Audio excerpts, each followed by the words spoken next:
Começou mais um episódio do Papo Social Media MLabs e desta vez vai ser polêmico também. Polêmico muito também. Necessário, polêmico. Mas esse emoji aqui, ó, é um que eu adoro, o Help. E por quê, Bárbara? Qual que é o título do nosso episódio de hoje? Como educar clientes sobre serviços de mídias sociais. Por que é polêmico? Porque tem cliente assistindo e vendo. E tem social media. E tem social media, e tem agência. Então a gente vai falar o seguinte, turma. Como é que tem que ser essa relação, né, de trabalho? Se você Sim. é cliente com agência e você é agência com o seu cliente. Então é disso que a gente vai falar hoje, justamente para que as coisas fluam melhores e todo mundo tenha bons resultados. Com certeza, Rafa, é super importante. E assim, é um baita desafio, né? Não mais que a galera acha assim que, é só um post, né? Não considera, não olha o macro ali, não pensa tanto na estratégia do todo e fala, é só um post.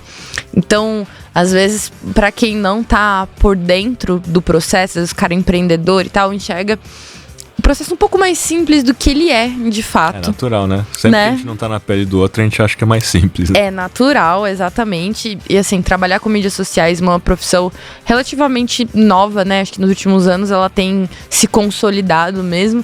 E eu acho que os empreendedores estão começando a ver, né? Os negócios estão começando a ver que é muito difícil você fazer o seu próprio marketing dentro das mídias sociais e ser ainda o cara que é o CEO, o empreendedor, dono da marca de fato. Sim. É realmente uma atividade que demanda tempo, estudo, às vezes dinheiro, né? Então, a gente vai falar um pouquinho sobre isso dentro desse episódio.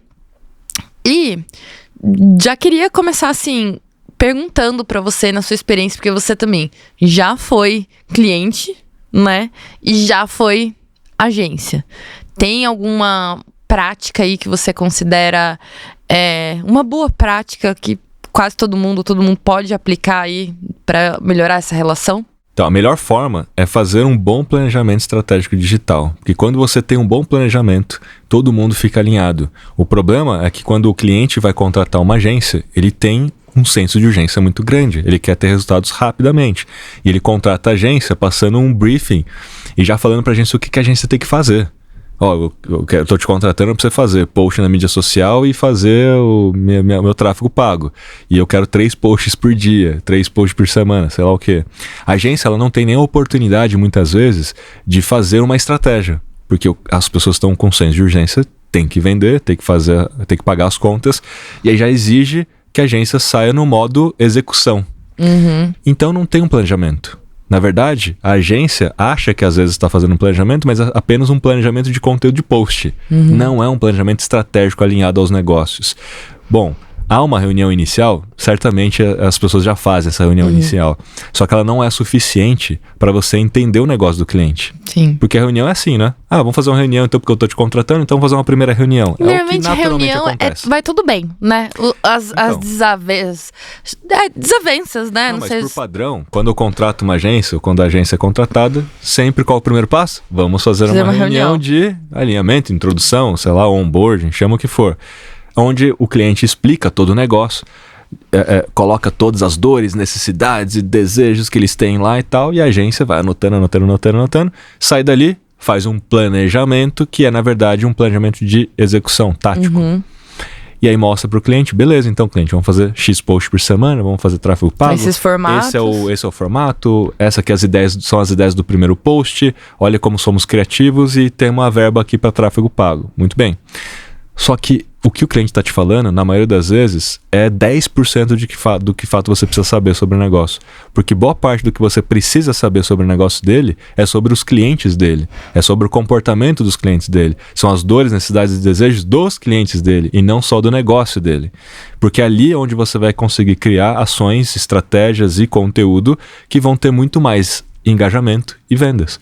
Porque você vai, de fato, suprir as necessidades de quem compra o produto do cidadão lá. Então o fato é esse, fazer um planejamento. O que envolve fazer um planejamento? Envolve 5 passos, que são 5 passos que a gente coloca no Unbound Marketing, que está no livro inclusive ali. Então 5 passos primeiro é diagnóstico.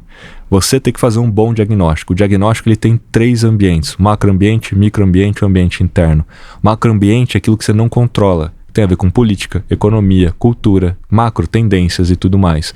Por exemplo, na área de saúde e medicina, macro tendência é a flexibilização das políticas de propaganda na medicina. Então, o Conselho Federal de Medicina atualizou agora, o CFM atualizou, agora pode fazer, por exemplo, antes e depois, selfie com o médico e tudo mais. Aquilo está no macroambiente, são mudanças do conselho, no caso aqui é ética, né? Não uma legislação. Aí depois a gente vem para o microambiente, onde você tem concorrentes, onde você tem os próprios consumidores ou clientes, os seus comportamentos, você tem distribuidores, parceiros, você tem a cadeia inteira ali que envolve. E o ambiente interno é o próprio negócio. Então perceba que o que as agências fazem, que os clientes fazem nessa primeira reunião é olhar apenas para o ambiente interno. Esqueceram dos outros ambientes que são importantes, muitas vezes mais importantes do que o ambiente interno, principalmente o microambiente, que é conhecer o consumidor, conhecer o cliente final. Primeira etapa, então, diagnóstico. Segunda etapa é o objetivo. A partir do momento que você descobriu os dados que você levantou no diagnóstico, você tem que revalidar os objetivos, porque o cliente, quando te contratou, ele falou: eu quero vender mais. É um objetivo, todo mundo tem esse objetivo. Quero mais seguidores, é um objetivo, todo mundo tem esse objetivo. Só que quando você levanta o diagnóstico, você tem que fazer uma análise SWOT. A análise SWOT, que é velha, mas não é obsoleta, é a tal da análise onde você vai levantar forças, fraquezas, oportunidades e ameaças. E ali você tem um mapa daquilo que você tem que atacar, defender, construir para se tornar um ataque, construir para se tornar uma defesa. Muito bem. Nos objetivos, então você revalida os objetivos com o seu cliente, falando: gente, olha só o que a gente descobriu, olha o diagnóstico, olha seus pontos fracos, fortes, etc. Temos muito mais objetivos do que apenas vender e crescer o número de seguidores. Muitas vezes no diagnóstico você fez uso de ferramenta de social listening e você descobriu que o cliente tem problema no produto. Às vezes o cliente nem sabe disso. Nem sabe disso. Né? A gente mesmo na agência, quando eu estava ali à frente da agência, um cliente em específico queria contratar a gente para fazer tudo isso, e a gente viu no diagnóstico que tinha um problema claro de produto. E se ele não corrigisse o produto, para que você vai gastar dinheiro com campanha, com post, com mídias sociais, sendo que você vai só gerar mais reclamações, mais problemas, né? Então a gente mostrou e provou, e foi feito investimento, foi corrigido o processo de fabricação daquele produto, para depois a gente começar a fazer o resto do trabalho. Então, revalidação dos objetivos. Depois, a terceira etapa é a estratégia. Aí entra estratégia, que é diferente da tática. Estratégia é aquilo que realmente vai levar aonde a gente quer chegar. E o como a gente vai chegar. E depois, na parte tática, é de fato o cronograma, os recursos que a gente vai usar para executar aquela estratégia. É o dinheiro, né? O recurso como dinheiro, pessoas, tempo. É o cronograma, no sentido de predecessores, o que eu tenho que fazer primeiro, o que eu tenho que fazer depois. Isso aqui tem que estar primeiro para depois eu fazer aquilo. Então existe um cronograma. Se você não tem essa clareza, você sai fazendo, entrando naquele modo de execução, modo tático, e tentando provar valor só através de engajamento, crescimento de seguidores, e venda que é bom mesmo nunca vai vir. Sim. Tá? Então você tem essa parte estratégica. A parte estratégica, você precisa considerar sempre 3 macro dimensões: dimensão de conteúdo, dimensão de mídia e de projetos web. Para você dar resultados nas mídias sociais, depende também da landing page, do site, do e-commerce, se está preparado para receber as pessoas. É um conjunto de coisas, né, Rafa? Não é só uma coisa ou outra e achar que, vou sentar em uma reunião e vou definir tudo isso com o meu cliente sem um estudo de fato ali sobre o histórico dele, sobre os negócios dele, e esse alinhamento, quando a gente fala, vamos fazer um alinhamento.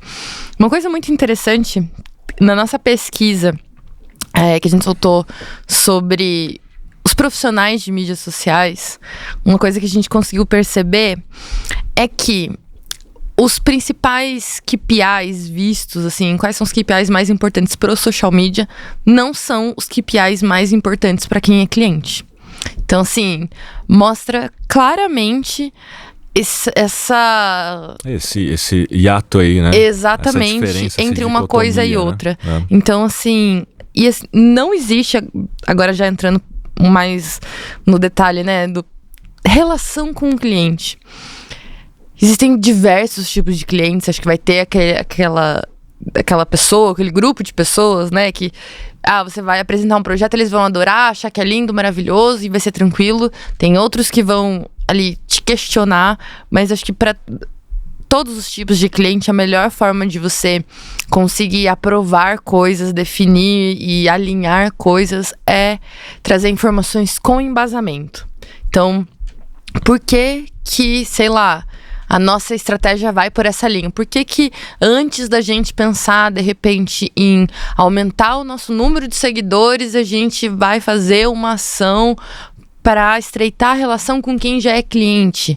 Então, por isso que é bom o diagnóstico. Exatamente. Né? Você vai ter esses dados. E aí você traz, e assim, contra dados não há argumentos, né, Rafa? Então você vai estar provando pro cara ali que é importante. Mas em cima do dado você vai fazer a estratégia. Sim. Então nesse ponto que eu falei nas dimensões, né, de mídia, conteúdo e projetos web, inclui inclusive um projeto web de atendimento ao cliente. Porque se a galera te mandar um direct e você não tem um recurso para fazer um atendimento num tempo e numa expectativa média do cidadão brasileiro, você vai ter ruídos, vai ter problemas.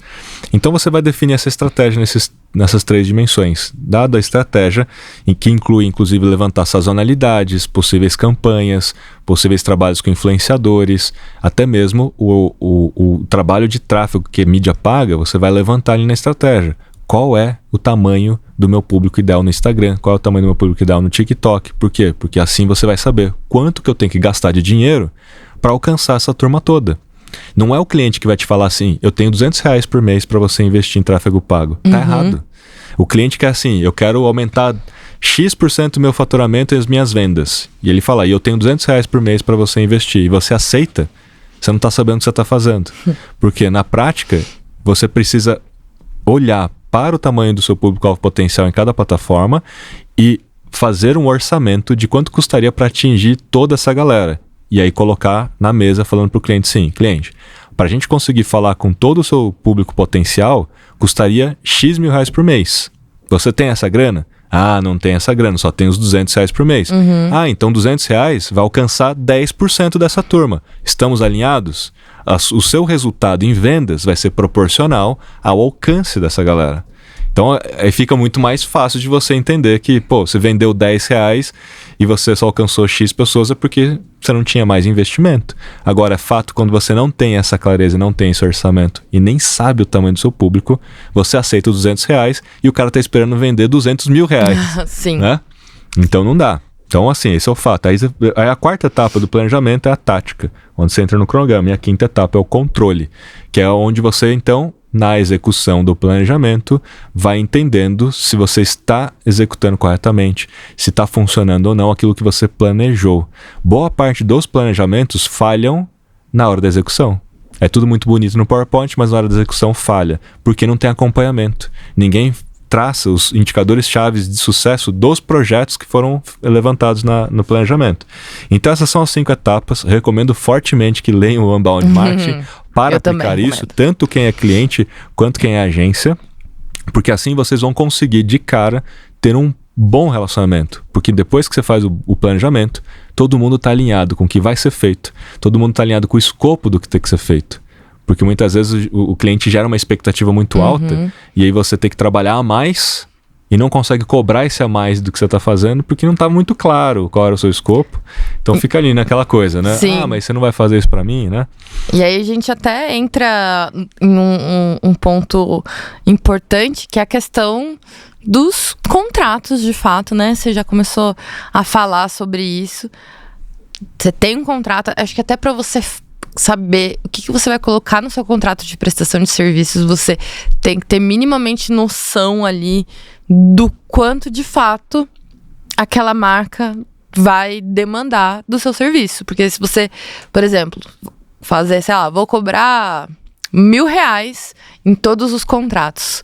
Se você identifica algo dentro ali, né, da sua construção de planejamento estratégico, por exemplo, ou que é um negócio muito maior do que você estava imaginando, você vai refazer o contrato logo depois do planejamento estratégico? Ou o ideal seria, de repente, você ofertar um planejamento estratégico e aí, com base no que é feito no planejamento estratégico, você pensa, ó, para dar conta, né, de tudo, desse cenário todo, a gente vai ter que gastar tanto por mês.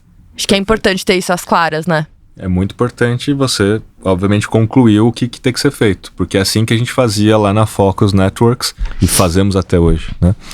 Para quem não sabe, além da MLabs, eu também tenho uma consultoria de marketing e tecnologia, que foi uma agência digital por muitos anos. E a gente tinha como carro-chefe a venda do serviço Planejamento Estratégico Digital. A gente chamava de PED. E por que a gente chegou a essa conclusão? Porque a gente fazia o planejamento depois do contrato, como a primeira ação. E aí a gente chegava às mesmas conclusões. Ih, ferrou. A gente fechou um contrato por X reais e a gente acabou de ver que tem muito mais coisa que precisa ser feita e agora vai ficar difícil, né, da gente renegociar os termos. E muitas vezes o cliente nem pagava pelo planejamento, ele pagava só pela execução. Então a gente fazia um planejamento porque é aquela história, como eu falei, todo mundo acha que é necessário fazer um planejamento inicial para trabalhar. Só que aquilo não estava precificado. O que foi precificado? 3 posts por semana, mais não sei o que, Ninguém precifica o planejamento. Erro clássico. Quando a gente aprendeu com isso, a gente começou então a fazer o planejamento estratégico digital, porque no final do planejamento, naquela quarta etapa que é a tática, sai o orçamento de tudo que tem que ser feito em cima do escopo. E o escopo está alinhado com diagnósticos, objetivos, com o que realmente precisa ser feito para resolver o problema e para dar resultado. E que o cliente nem sabia. Às vezes o cliente te pediu uma coisa, por exemplo, eu preciso de um novo site. Às vezes não é um novo site, que é o que ele precisa de fato. Ele precisa de outra coisa e não é um novo site para resolver o problema que ele tem. Então esse é o trabalho. Aí sai o escopo, aí sai o orçamento, aí você define de fato o que precisa ser feito, o FII que você vai cobrar e tal, a partir do planejamento. Então a gente passava a vender só o planejamento estratégico, depois do planejamento a gente conseguia fechar o contrato para a execução, e assim até hoje. Essa é a melhor forma para que todo mundo fique ciente do que está sendo feito, qual é o escopo e quanto que custa cada coisa. Sim, uma forma também de valorizar o trabalho de quem trabalha com mídias sociais, né, Rafa? Porque assim, a gente acha que é uma coisa simples e etc. E a gente sabe que existe também uma desvalorização em muitas esferas aí desse mercado, quando a gente olha para os profissionais de mídias sociais. Mas assim, é um trabalho muito importante e se feito com seriedade, seguindo assim as boas práticas mesmo, dá um trabalho enorme. Então você dedica tempo e não é só um trabalho de montar uma apresentação, é de estudo, de você de você entender de fato o que tem ali no universo daquela marca para aí sim você conseguir propor soluções, né? Mas sabe qual é o problema? Porque o que a gente está falando aqui é um nível de maturidade e evolução muito grande. A gente está falando, de repente, de um profissional de mídias sociais que tem uma maturidade consultoria, muito maior, de repente, né? Tá nesse estágio. Que tem essa capacidade de fazer esse diagnóstico. Porque o diagnóstico tem que ter um entendimento de marketing. E muitos profissionais de mídias sociais nasceram dentro das redes sociais e hoje fazem o uso do Canva mais ChatGPT e é isso. Tá? Não entendem de marketing, não foram formados nesse conhecimento. Não precisa ir para uma faculdade. Conhecimento tem um monte na internet, não é isso. Mas tem que saber desses fundamentos. Porque para você fazer uma análise SWOT, análise, não é só fazer a matriz e preencher, é fazer a análise de fato. Você precisa se envolver no negócio do cliente, você precisa entrevistar clientes, o cliente do cliente.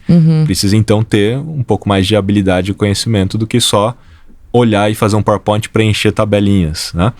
O fato é que então a gente está falando de alguma coisa mais madura. O que a gente mais tem, segundo as pesquisas da própria MLabs, são novos entrantes. A cada ano a gente recebe uma enxurrada de novos social medias no mercado, júniors mesmo, pessoas que estão começando. Então você que está começando, entenda que esse conhecimento ele é necessário para você inclusive evoluir na carreira, evoluir para você ser mais estratégico no negócio, poder cobrar mais. Porque o cliente só vai te pagar se ele sentir confiança que você sabe o que você está fazendo. Sim. Não adianta você falar, então beleza, vou fazer um planejamento estratégico digital para o meu cliente. E você não sabe fazer isso. Sim. Leia o livro, mas assim, ainda assim você precisa ter alguns fundamentos importantes, né? E o próprio cliente também, Bárbara. Também o cliente precisa ser maduro o suficiente para entender que se ele quer pagar pouco para um social media que está começando, ele não vai ter um nível de planejamento que a gente está falando. Né? E ele não vai ter os mesmos resultados. Então tem que setar a expectativa sempre. Ah, eu não tenho dinheiro para contratar. Então, gente, você não tem o dinheiro, você entende então que você está começando. Então o nível de resultado que você vai ter também é para quem está começando. Não espere, né? O problema é esse, é você contratar um social media júnior e achar que você vai estourar, né, e virar milionário no negócio. Precisa ter um alinhamento muito claro de expectativas, KPIs e etc. E você falou, né, sobre o cliente também ter essa consciência. Quando a gente tá desse lado aqui de social media e vai conversar com o cliente, qual você acha que é a melhor forma de mostrar o valor mesmo e, de alguma forma, educar o cliente sobre a importância? Porque muitas vezes você senta numa mesa para conversar com as pessoas e o cara é especialista, sei lá, em fazer pão, entendeu? Tem 18 padarias. E são pessoas que, cara, ele já tem um entendimento de negócio, mas às vezes não é aquele entendimento que vai fazer a diferença dentro do planejamento estratégico e tal. Então, é um outro lado. Como que você, enquanto profissional, assim, você acha que é a melhor forma de você lidar para fazer as pessoas entenderem a importância de alguns passos, sabe? Pro empreendedor, pra marca não achar, falar, não, pô, mas eu te contratei aqui, você tem, sei lá, trabalha 8 horas por dia, dá pra você fazer, sei lá, 80 stories, entendeu? Que é isso que vai funcionar e eu sei porque eu tenho 18 padarias. Tudo é baseado em dados, métricas, indicadores de performance. Não tem outro meio a não ser você medir tudo, porque aquilo que não pode ser medido também não pode ser controlado, você não pode mostrar o resultado de nada. Então você tem que partir desse princípio que você, enquanto profissional, precisa racionalmente rastrear tudo.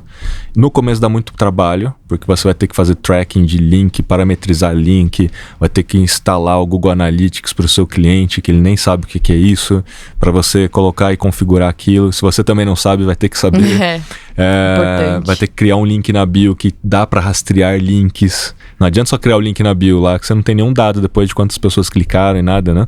Então você tem que saber que, eu vou fazer um link lá no Stories, também o link do Stories também tem que ser parametrizável para ser rastreável. Não adianta só colocar o link lá e jogar e depois só ficar olhando no próprio Instagram quantos cliques houveram. Não vai adiantar.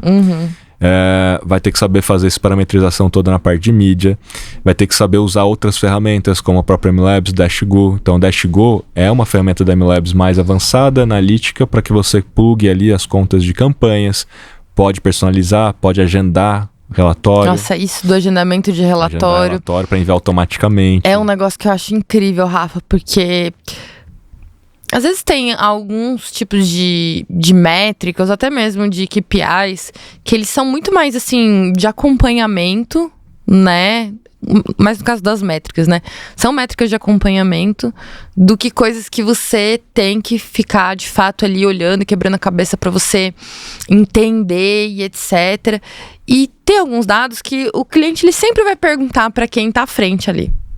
Cresceu, como foi? Saiu hoje o post, como foi o post? Tá crescendo? E o TikTok? E não sei o quê. E eu acho que às vezes esses detalhes, essas métricas de acompanhamento, a gente se preocupa. Vou falar agora pela minha própria experiência antes de trabalhar na MLabs, antes de trabalhar em agências. Quando eu freelei, era muito isso. Eu ficava muito preocupada em mostrar o que o cliente queria acompanhar e ver naquele momento. E acabava ficando muito nesse operacional de ter que ficar compilando informação e mandando para ele ver e ficar tranquilo para saber que tá ok o trabalho. E com a Dashgo, você já consegue criar, tipo assim, o relatório de coisas que você sabe que o cliente vai ficar te perguntando para saber como que tá indo. Você pode deixar semanalmente agendado ali. Sim. E você não perde mais aquele tempo, né? Você pode criar um dashboard. Sim. Na área do cliente, que tem o portal do cliente. Então o cliente não precisa nem esperar o relatório. Ele pode acessar o dashboard na televisão da casa dele, se ele quiser, ou deixar uma TV no escritório dele ali aberta 100% do tempo, já com esses indicadores que você acha que são os melhores indicadores, que você alinhou com o seu cliente, e ele não vai ficar mais te perturbando de alguma forma sobre isso. Mas vamos lá, por passos. Então o primeiro passo é ter os dados. Sim. Tá claro? Se você não tiver os dados, você não vai conseguir compilar e mandar para o cliente. Segundo passo, essa definição do que é de fato os indicadores-chave de performance do negócio do cliente. E não é o crescimento de seguidores, não é o crescimento de engajamento. Vamos definir aqui, porque você está já colocando aqui nos termos que a gente já sabe, já usa e já conhece, que são métricas de acompanhamento. Porque métrica é diferente de KPI. E a gente sabe disso porque a gente está aqui sempre conversando sobre essa história, mas a turma não sabe. Porque parece que é tudo a mesma coisa. Indicador, KPI, métrica, é tudo a mesma coisa? Não. A gente sabe o seguinte, né? Que a gente tem métricas, são números absolutos. E os KPIs são indicadores-chave de performance que na sua maioria das vezes são taxas, são porcentagens, não são os números absolutos. Então, o número de seguidores é uma métrica, é um número absoluto. Número de likes é uma métrica, número de comentários é uma métrica, número de vendas é uma métrica, número de leads é uma métrica. Agora, taxa de conversão vai ser, sem dúvida nenhuma, um KPI. Taxa de crescimento de seguidores é mais importante do que o número de seguidores. Ah, cresci 2.000 seguidores. Legal, parece interessante, mas isso é 1%. No mês passado a gente cresceu 10%. Porra, peraí, então o que aconteceu? Que a gente estava crescendo 10% ao mês e esse mês a gente cresceu 1%. É melhor do que você olhar o número bruto. Ali. Sim. Mesma coisa engajamento. Ah, quantos likes? Ó, tive 20 mil engajamentos. Mas aí você olha... Interações. Não, cara, a taxa de engajamento é mais importante, né? 3%, 4% de engajamento e tal, pra gente entender se o conteúdo tem ressonância, se a galera tá entendendo que é um bom conteúdo. Então, invariavelmente, as taxas são mais usadas como indicadores-chave de performance.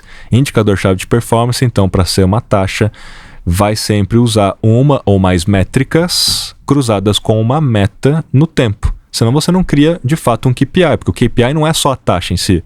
Taxa de engajamento do KPI? Não, o KPI é a taxa de engajamento com uma meta no tempo. Hoje é 3%, eu quero atingir 4% no final do mês. Agora sim você tem um KPI. Agora sim você pode montar um dashboard para o seu cliente falando com um reloginho. Eu estou em 3%, eu quero chegar em 4%. E está no meio do mês e o reloginho está mais perto de 3% do que está mais perto de 4%. Opa, se já está no meio do mês e ainda está lá o reloginho no começo, visualmente o cliente já sacou que temos um problema. A gente está longe da meta de 4% e já passou da metade do mês. Ele já pode falar, pô, e aí, o que está acontecendo aí? O que a gente pode fazer para corrigir isso ou para corrigir a rota? Qual é o grande problema, então? Então a gente viu, ó, primeiro dado, muitas vezes as pessoas não têm o dado. Segundo grande problema, não há um alinhamento do que é o KPI de fato. Aí o cliente acha que número de seguidores é importante, engajamento é importante, sendo que tem outros KPIs que são mais importantes. E o terceiro ponto, que é não definir isso por etapa da jornada. Porque aí senão fica, legal, defini o KPI. KPI é venda, taxa de conversão. Para tudo? Para tudo. Sempre? Não. Por quê? Porque se você controlar por etapa da jornada, você vai conseguir entender melhor quais são as correções que você tem que fazer na rota. Lembrando das 5 etapas da jornada: descoberta, consideração, conversão, experiência própria e compartilhada.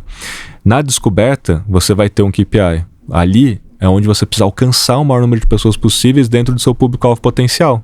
Naquela história que a gente falou, você vai levantar no diagnóstico, você sabe que são 300 mil pessoas. Quando você faz um Reels, quantas dessas 300 mil pessoas você está atingindo? Isso é um indicador-chave. Eu estou atingindo 10%, 20%, 50% do meu público-alvo potencial.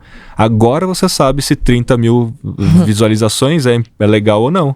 Se são 300 mil pessoas, 30 mil são 10%. Então, poxa, dá para fazer mais, dá para fazer menos? E se você viralizou e alcançou 1 milhão de pessoas no Reels, isso é bom ou ruim? Dado o fato de que seu público são 300 mil, é ruim. Você alcançou um monte de gente desqualificada. Então agora você tem mais noção na etapa de descoberta do que é bom ou ruim. Na etapa de consideração, seu principal KPI vai ser frequência. Frequência de vezes que você aparece para a mesma pessoa. Por quê? Porque a frequência média 2 por semana ou 3 por semana é o que vai capturar 95% da lembrança de marca e intenção de compra. Se você quer vender mais, isso é muito importante. Se você não fazer uma frequência média ideal por semana, improvavelmente você vai vender mais, né? Improvável que você venda mais. Terceira etapa, que é de compra e conversão, taxa de conversão. Mais importante do que número de leads e número de vendas e número de clientes. Porque se a taxa aumentou, é muito bom. Se a taxa diminuiu e vamos supor que você aumentou o número de clientes, mas a taxa de conversão diminuiu, você está trazendo muita gente para o seu funil. Provavelmente você gastou mais dinheiro com mídia, viralizou, então você aumentou o número de leads, aumentou os números, mas a taxa de conversão diminuiu. Um monte de gente desqualificada. Então você tem que corrigir a rota na etapa anterior. Sempre a rota ela é corrigida na etapa anterior. Por isso que é legal que você ter KPI por etapa, porque você consegue ver que se a taxa de conversão está baixa, é porque na etapa de consideração a gente tem um problema. E aí você tem a quarta etapa, a quinta etapa. Na quarta etapa, onde a gente vai olhar mais para NPS, social media muitas vezes nem sabe o que é isso, que é a pesquisa de Net Promoter Score. De 0 a 10, o quanto que o cliente indicaria esse produto, essa marca, etc. O NPS ele vai te servir de base para você entender o porquê que há reclamações, porquê que há comentários negativos, se há uma correlação entre o crescimento de comentários negativos e a queda do NPS. Porque às vezes o cliente não sabe o que está acontecendo e você pode mostrar e provar para ele o porquê que o NPS está baixo através da análise dos comentários do direct, né?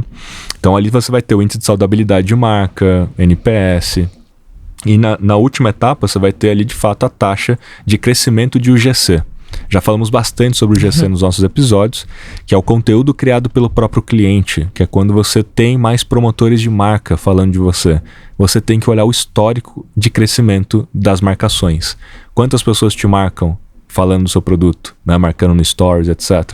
Quantas pessoas citam sua marca. E aí o histórico tem que ser maior a cada mês, porque isso provaria que você está cada vez mais criando mais promotores de marca, crescendo a sua base de clientes. Se isso está diminuindo, provavelmente você está perdendo clientes. Você tem taxa de cancelamento alta, você tem problema no produto.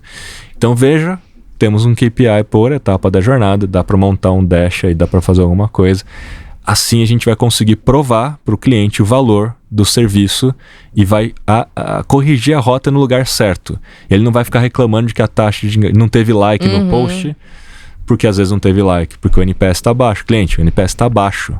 Ninguém vai dar um like no seu produto se ninguém está feliz, com o seu marca. Produto, com a experiência. Dá para você comprovar melhor. Sensacional, Rafa. E é bacana dizer também que além de você pensar por etapa da jornada, é interessante você conversar e alinhar que não é em um mês, não é em uma semana que você vai conseguir, de repente, atingir a sua meta em todos os KPIs, em todas as etapas da jornada. É muito importante ter esse alinhamento para ter uma projeção realista, né? Então, principalmente quando está começando, vamos pensar primeiro, sei lá, obviamente, acompanhar todos esses KPIs para não deixar, digamos assim, a peteca cair, né, em nenhum sentido, mas ter a ciência que nem sempre você vai conseguir atingir aquele resultado potencial que você tem logo no início. Talvez você tenha que redefinir as rotas para que em algum momento você consiga, digamos assim, evoluir em todos os KPIs de todas as jornadas, né? Para resolver isso, porque eu sei que é uma dor, e eu recebo muito esse tipo de comentário assim: pô, Kiso, entendi, li o Unbound Marketing, entendi, assisti o seu papo social media, cara, mas eu preciso vender, eu entendi, cara, que eu preciso fazer tudo isso, mas isso vai levar um tempo, né? Como você tá falando, vai levar um tempo. E agora? Porque eu tenho que pagar amanhã a conta. E aí eu poderia simplesmente falar: realmente, leva um tempo, você precisa fazer. Se você não fizer esse planejamento, você vai estar empurrando com a barriga, você vai continuar sem resultados. Ah, mas pode ser que amanhã eu não esteja vivo, então eu não consigo nem fazer o planejamento, porque não vai dar tempo ao tempo. Bom, para tentar resolver essa equação, na própria Focus, né, que é como a gente chama lá, Focus Networks, a gente chegou numa ideia que a gente tem executado e tem funcionado. A gente faz o quê? A gente isola e faz um projeto inicial, como se fosse uma campanha inicial. Em vez de tentar implementar todo o processo, fazer todo o planejamento estratégico digital, diagnóstico, etc e tal, a gente faz, é como se fosse um MVP, que é um produto mínimo viável, né? Mas o MVP significaria que, nesse caso, criar uma campanha com todas as etapas da jornada, que vai durar um mês, e a gente vai fazer todo o conteúdo, tal, isoladamente, sabe, do resto. Continua fazendo do jeito que você está fazendo tudo, não para. Só que a gente vai criar uma campanha aqui estanque, com todas as etapas da jornada, e vamos metrificar isso aqui. Independente do nosso diagnóstico, não vamos fazer agora. Vamos pelo menos aplicar a jornada, vamos pelo menos aplicar as etapas. Vamos pelo menos colocar aquilo que a gente já sabe, aquilo que nas nossas conversas aqui, na nossa reuniãozinha aqui inicial, eu vou ter que te perguntar, né, o que você acha que é o comportamento do seu consumidor, quais são as dores, necessidades, desejos, etc. Só para me ajudar inicialmente a fazer essa campanha. Depois, eu posso me aprofundar mais e fazer o diagnóstico mais completo. Mas vamos lidar com aquilo que já é conhecido, com aquilo que a gente acha que sabe. Tudo bem, é o começo. Então a gente vai lá e coloca. Isso geralmente já dá mais resultado do que o cara já tem hoje, porque você já está estruturando uma campanha com base na metodologia de etapas na jornada. E aí essa campanha já vai levantar um pouco a moral, e talvez até financeiramente, do cliente. A moral da agência ou do profissional de social media falando, olha, realmente funciona essa história de fazer uma campanha nas etapas da jornada. Você consegue fazer isso muito mais rapidamente do que fazer todo o planejamento e fazer todo o calendário de conteúdo por trimestre e tudo mais. E você ganha pontos. Funciona, levantou uma grana, vendeu. Podemos fazer agora o planejamento completo? Aí você vai ganhar o fôlego que você precisa. E talvez você possa fazer isso aos poucos. Também é possível fazer aos poucos. Então não precisa fazer um negócio super completo da NASA, assim, nossa, vamos fazer análise de etnografia, vamos fazer social listening, vamos fazer um puta de um diagnóstico, vai durar 10 meses para fazer. Não, você pode simplesmente adotar linhas de cortes.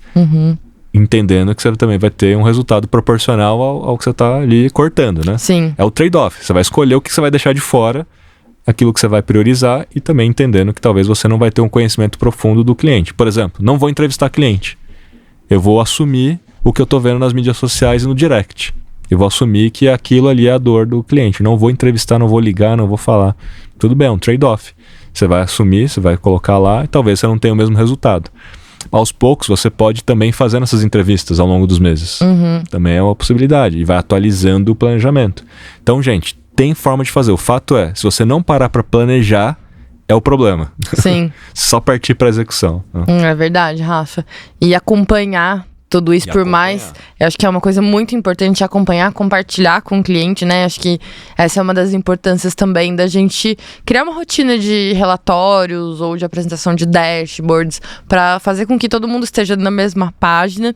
E mesmo que você não consiga atingir ali no início, né, de maneira rápida o seu objetivo, você mostrar que você está construindo um caminho ali para que você chegue lá.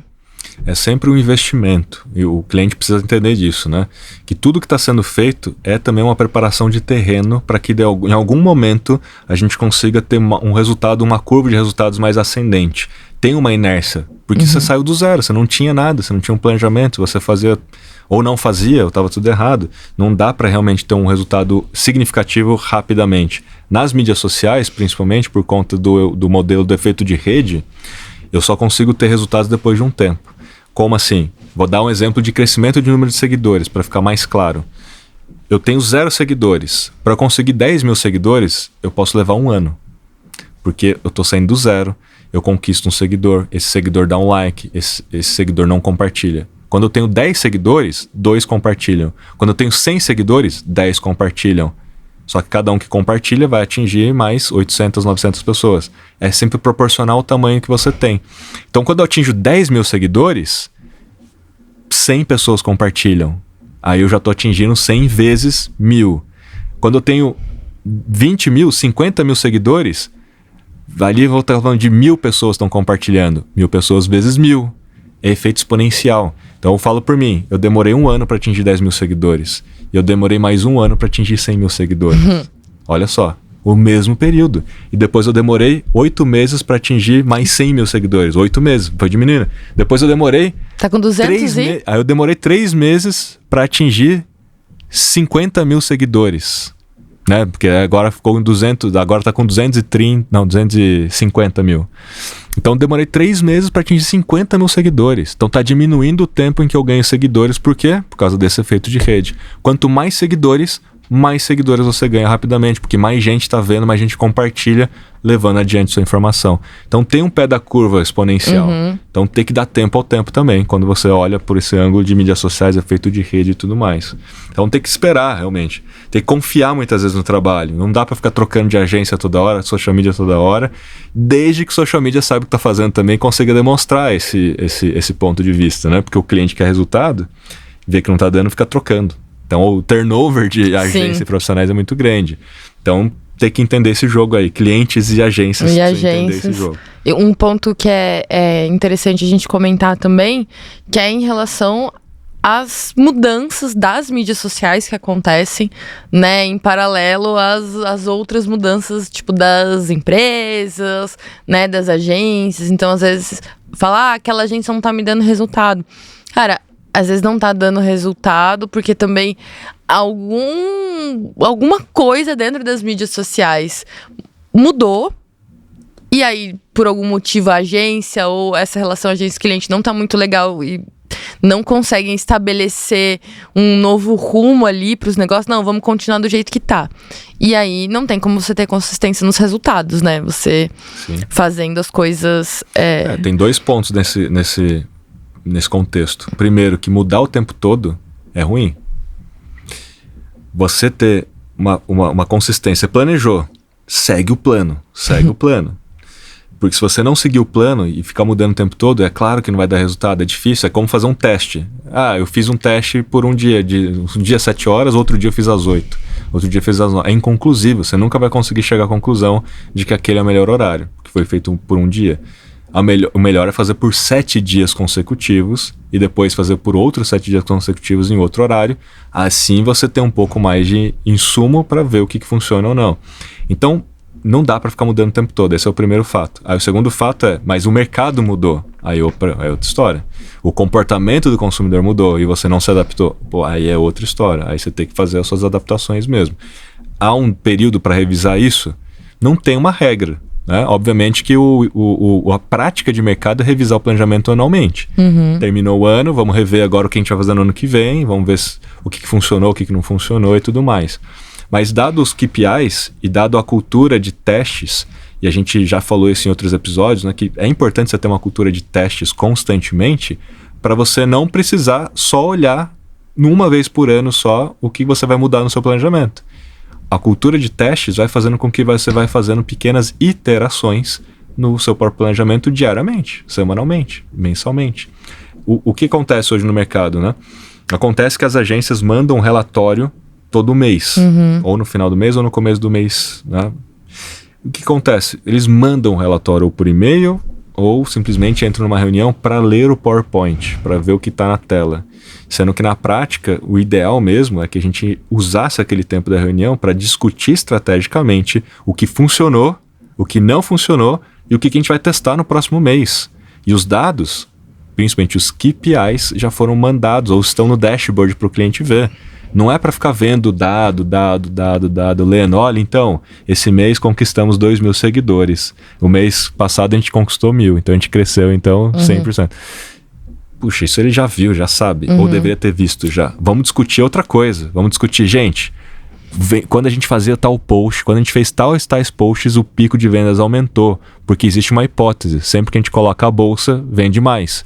Então vamos fazer esse teste na semana que vem? Esse é o tipo de discussão que tem que ter na sala de reunião. Não é para ficar lendo PowerPoint. Boa, conselhaço, hein, Rafa? E com este conselho, vamos para o quadro Mito ou Verdade? Bora. Mito ou Verdade? Vou começar com o primeiro aqui, que é: só fazer bons posts é o suficiente para reter um cliente. Mito pra caramba, né? Porque, super mito. É claro que muitos dos clientes olham para engajamento como o indicador-chave de sucesso. Porque as pesquisas mostram isso. Tá ali em primeiro lugar ainda, engajamento é o principal indicador que todo mundo tá olhando, inclusive o cliente. Mas é claro que não é o suficiente, porque você precisa provar que aquilo está vendendo alguma coisa, que aquilo está trazendo leads, que aquilo está trazendo negócios. Então, o post bom é sim uma premissa para que você chegue ao lucro, mas ele não é o suficiente, mas ele é um passo importante. Talvez você possa evidenciar para o seu cliente de que você faz um bom conteúdo, de que há um bom engajamento e de que não há vendas porque o produto dele é ruim. Só que aí entre tudo que a gente já falou, você fazer o diagnóstico, de você conseguir provar isso pra ele. Porque senão ele vai te trocar. Sim. Porque ele falou, beleza, não tá tendo venda. Então não funciona, ele vai trocar. Tchau. E aí você perde a conta e na prática você tava fazendo um bom trabalho. É ele que não tava entendendo que ele tinha um produto ruim. Só que você tem que saber provar isso, então esse é o fato. Sim, não é muito fácil, mas eu acho que é possível. Às vezes até, Bárbara, tem produto bom, tem serviço bom, mas não tem um atendimento bom, não tem um pós-venda bom, também A verdade é que são muitas variáveis, né, Rafa? Tipo assim... Também prejudica. Não tem jeito. A experiência no final do dia que tem que ser boa, não é só o produto ou o serviço. Boa. Segundo mito ou verdade, que é o seguinte, ter processos definidos aumenta a percepção de valor que o cliente tem. O processo ele é importante quando ele ajuda, não quando ele atrapalha, né? Porque tem gente que é meio metódica, assim, né? Sim. Mas vamos considerar que é um processo, esse é um processo bem definido, assim, de rotina, nesse sentido de trabalho mesmo. O processo sempre vai ajudar, porque o processo seta expectativa, né? Então ele sabe o que vai acontecer a partir do momento que tal coisa entrou na casa. No momento, por exemplo, aprovação de post, tem que ter processo. E quando não tem processo, é um problema, porque você pode mandar por WhatsApp, pode mandar por e-mail, pode mandar pela MLabs, pode mandar por sinal de fumaça, e o próprio cliente nunca sabe onde foi mesmo que eu falei daquele post, que eu te dei o feedback. Eu não Aí foi fica lá o social media procurando no Instagram, no Facebook, É muito improdutivo. E aí, às vezes, você mesmo quer achar o negócio e não consegue mais, porque tá tudo perdido. Então, tô dando um exemplo só de aprovação de post, que é legal você ter um processo. Assim como é legal ter um processo para testes, né? Um processo para testes, porque você tem que ter um processo científico para teste. Teste tem que ser científico, você tem que ter processo. Se não tiver processo, você não vai conseguir concluir se o teste foi bom ou não.